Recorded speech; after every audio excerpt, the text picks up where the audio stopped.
આજે તો online parcel મંગાવ્યું ને પાર્સલ માંથી નીકળ્યું કઈક આવું. ગુડ મોર્નિંગ ને જેમાં મોગલ મિત્રો, સ્વાગત છે તમારું મારા આજના મોર મિની વ્લોગ. દુકાને પહોંચે તો વાગી ગયા 9 એટલે આપણે લાગી ગયા દુકાને બધી સાફ સફાઈ કરવા. સાફ સફાઈ બધી કરીને પછી આપણે કરી લેવી દરરોજની જેમ દીવા બધી. ધૂળ બહુ ઉડતી હતી એટલે હું આવી ગયો તો બહાર પાણી છાંટવા. ત્યાં થોડી વારમાં આપણી દુકાને આવી ગયા મહેમાન. હવે મહેમાન આવે છે તો ચા તો પાવી પડશે એટલે હું આવી ગયો તો ચા લેવા. ચા લઈને હું ફટાફટ પાછો આવતો રહ્યો તો દુકાન અને મહેમાનને પાઈ દીધી ચા. ત્યાં થોડી વારમાં કુરિયર વાળાનો ફોન આવ્યો કે તમારું પાર્સલ આવ્યું એટલે હું આવી ગયો તમારું પાર્સલ લેવા. ફટાફટ પાર્સલ લઈને હું આવતો રહ્યો તમારી દુકાને. દુકાને પછી આવી ગયા જગ્ગુભાઈ અને અનિલભાઈ. ફટાફટ પાર્સલ ખોલીને હું તમને બધાને બતાવી દઉં કે મેં શું મંગાવ્યું હતું. તો આપણે મંગાવ્યું તો આપણા મોબાઈલ નું કવર. જગ્ગુભાઈ જો કવર લઈને કેવી રીતે ઉપર જાણે નવો મોબાઈલ જોડાયો હોય. वो अलग ही लेवल का बंदा था. થઈ ગયા હતા બપોર ને પછી હવે અમારે જવાનું તો ઘરે જમવા. ઘરે પહોંચીને જમીને હું આવતો રહ્યો તો અનિલભાઈ ના ટેલરે. જેવો અનિલભાઈ ના ટેલરે પહોંચ્યો તો મને જગ્ગુભાઈ ને હોપી દીધું કામ. અમને કે દુકાને પાણી પૂરું છે, તમે બે થઈને પાણી ભરી આવો. એટલે હું જગ્ગુભાઈ નીકળી જાય પાણી ભરો. અમારા ડંકી પણ ટેકનોલોજી વાળે છે, જોવો ચાવીથી તો ચાલુ કરવી પડે.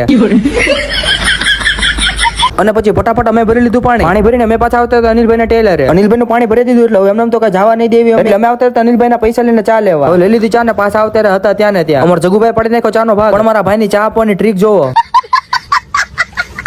ભાગવા આવ્યા હતા સાથે ચાલુ થવાની તૈયારી હતી આપણે ભારત અને ન્યુઝીલેન્ડ ની ફાઇનલ મેચ. આ બધા રાહ જોઈને બેઠા હતા ક્યારે મેચ ચાલુ થાય. થઈ ગઈ હતી મેચ ચાલુ ને પછી અમારે જવાનું તો કૃષ્ણાના ઘેરે છે, કેમ કે ત્યાં અમારા બધા ભાઈબંધોને સાથે મળીને જોવાની હતી મેચ. પહોંચી ગયા ભાઈબંધના ઘેરે છે. હવે અમારી પેલા તો આ બધા પહોંચી ગયા, બેહવાની જગ્યા ન રહેવા દીધી. થોડી વારમાં અમારા બધા માટે આવી ગઈ હતી ચા. પછી ચા પીતા પીતા અમે બધા જોઈએ મેચ.